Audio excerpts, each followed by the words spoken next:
You asked, they delivered. The K7XX from AKG and Massdrop is back with memory foam ear pads, a detachable cable, and premium sound for all-around listening. Click the link in the description below before the drop ends.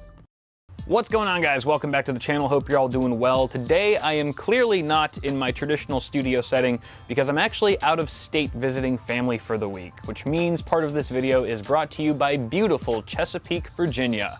Now, of course, that's not what this video is about, but rather the journey that I took to get here. Because before I hopped on my 5-hour flight, I ended up picking up a set of these. These are the Bose QuietComfort 35 Series 2, the hot, long-awaited successor to the Series 1s, which were critically acclaimed for having amazing active noise cancellation, supreme comfort, and pretty decent sound actually for a wireless Bluetooth headset. It does have a built-in mic, so I guess that makes it a headset. We're going to be talking about this and sort of my experience with it, what I've found to be good and not so good about this new headset from Bose. For starters, these launch with an MSRP of $350, and that's of course the same price that the Series 1 was when it first launched years ago. The overall design language on these cans is pretty nice. I mean, it's super simple, but somehow manages to not be boring. And they look really nice when you're wearing them and stuff. They're definitely stylish, but also understated, so they're not going to be overly aggressive and attract too much attention, which I actually like.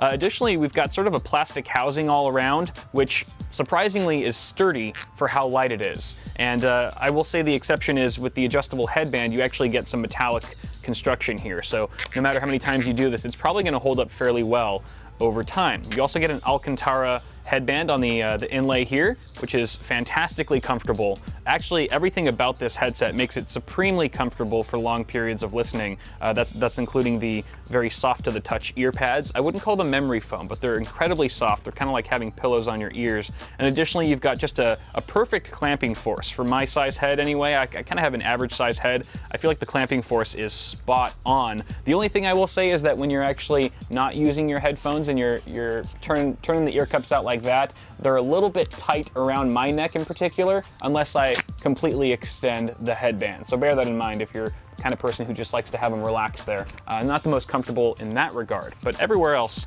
absolutely great.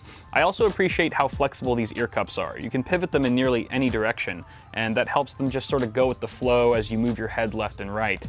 Additionally, you can fold up the entire headset to a pretty small size. It comes included with a very compact travel case. On the right ear cup, you get a power switch that also acts as a Bluetooth pairing switch. And pairing this guy is super quick and easy. I had no issues whatsoever connecting it to my Pixel 1.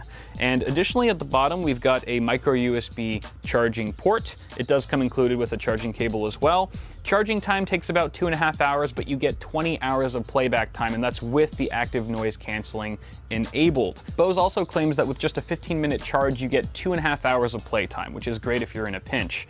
Next to the micro USB port, we've got a battery life LED indicator, which will flash orange as you're charging and will turn solid green to let you know that it's at 100%. Next to that is a Bluetooth LED. It's a pairing LED, of course, and that's right next to a trio of buttons. The ones on the outside are your volume up and down, and they're slightly raised a little bit higher than the multi-function button in the middle, which is, going to be for like play and pause for music tracks, movies, etc.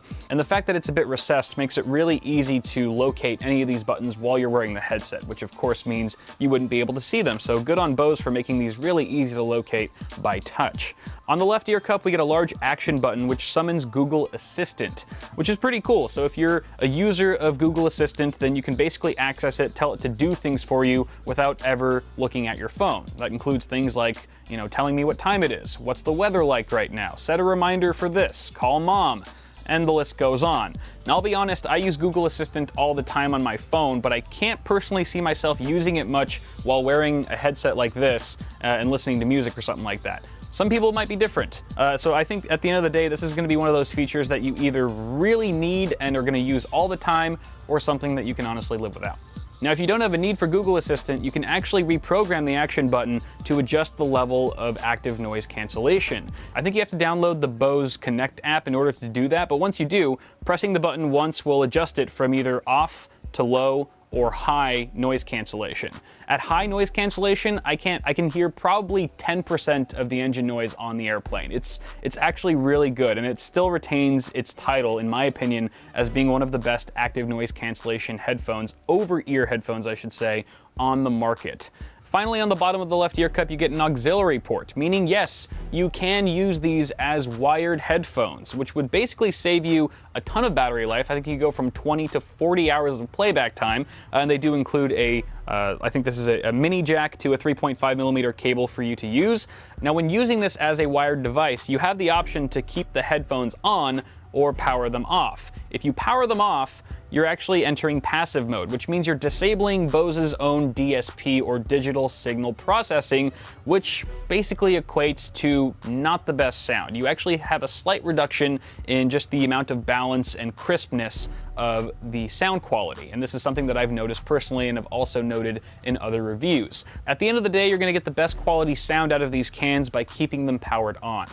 Now, as far as the actual sound quality goes, I think these things sound great. Honestly, for $350 Bluetooth headphones, I mean, bear in mind these are wireless, guys, so you're not going to be hitting anywhere near audiophile territory, but for the average user, these are going to sound fantastic. As is the case with a lot of Bose products, these are fairly bass heavy, but don't get me wrong, they still have some pretty crisp sounding mids and highs as well. I feel like those have been tweaked a little bit, overall giving you a pretty balanced sound signature that, again, to the average Joe, is going to sound great.